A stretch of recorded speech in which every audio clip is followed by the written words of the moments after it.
All right, let's jump right in. Have you ever wondered what's actually better for learning? Should you struggle with a new problem on your own or just get the answer up front? It's this huge debate with two totally proven methods that seem to completely contradict each other.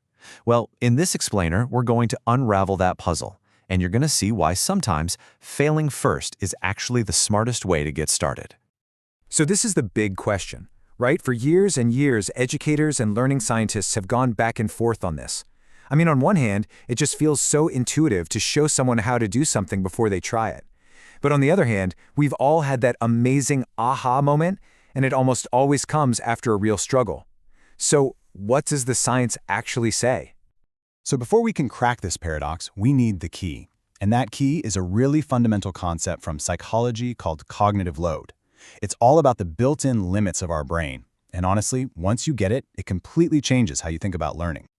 Okay, so think of your brain's working memory like a tiny little workbench. It is incredibly powerful for building new ideas and connecting things, but you can only fit a few new items on it at one time. If you try to pile on too much new information at once, well, things just start to fall right off. Cognitive load, then, is pretty simple. It's just the amount of stuff you've piled onto that mental workbench at any given moment. It's the total mental effort you're using. And the big idea here, for anyone who teaches or trains anyone, is that if you want learning to actually stick, you have to manage this load very, very carefully. Now, here is a really important distinction.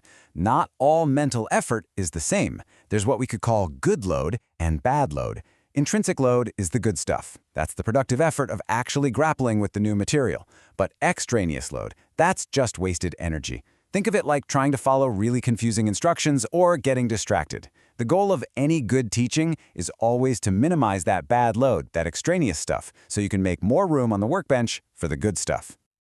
Okay, so now that we've got our handle on cognitive load, we can finally see the central puzzle really clearly. We have two very powerful, evidence-backed theories about the best way to learn, and they seem to say the complete opposite thing. This is the mystery, isn't it?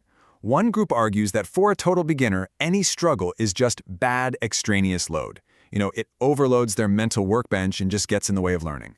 But the other group argues that the struggle itself is the secret ingredient for deep, long-lasting understanding. They can't both be right, or can they? So let's meet our two main contenders. In this corner, you've got the worked example effect. This is a classic idea from cognitive load theory. Its whole philosophy is give beginners a crystal clear, step-by-step guide to minimize that bad cognitive load. But in the other corner, you have productive failure. And its research shows that letting those same beginners struggle with a problem before you give them the solution leads to way deeper understanding. And here's the crazy part, both of these are backed by tons of solid data, yet they seem to be completely at odds. So, how do we solve this? Well, the clue comes from rethinking the entire problem. What if we've all been missing a key variable this whole time? What if it's all about the specific goal of the learning activity itself? You see, for a very long time, cognitive load theory operated on this powerful but very simple assumption that every single instructional activity has the exact same goal.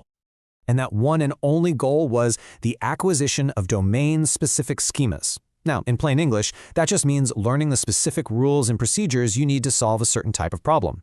The entire theory was built to make that one single goal as efficient as possible.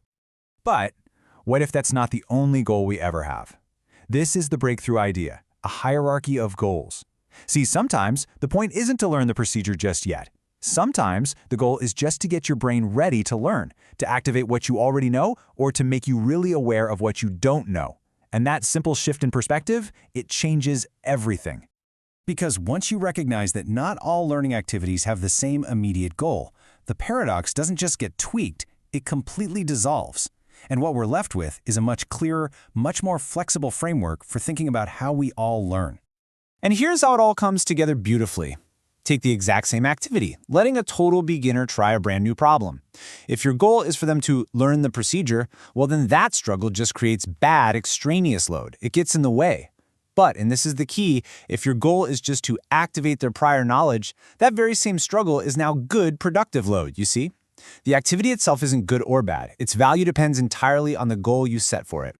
So, the most important point is this. When we talk about productive failure, That initial struggle isn't actually designed to help you find the answer. Its real purpose is to prepare your mind. It's like it warms up the engine, gets the right files out of your mental filing cabinet, and makes you deeply curious about the real solution when it's finally shown to you. So what's the big takeaway from all this?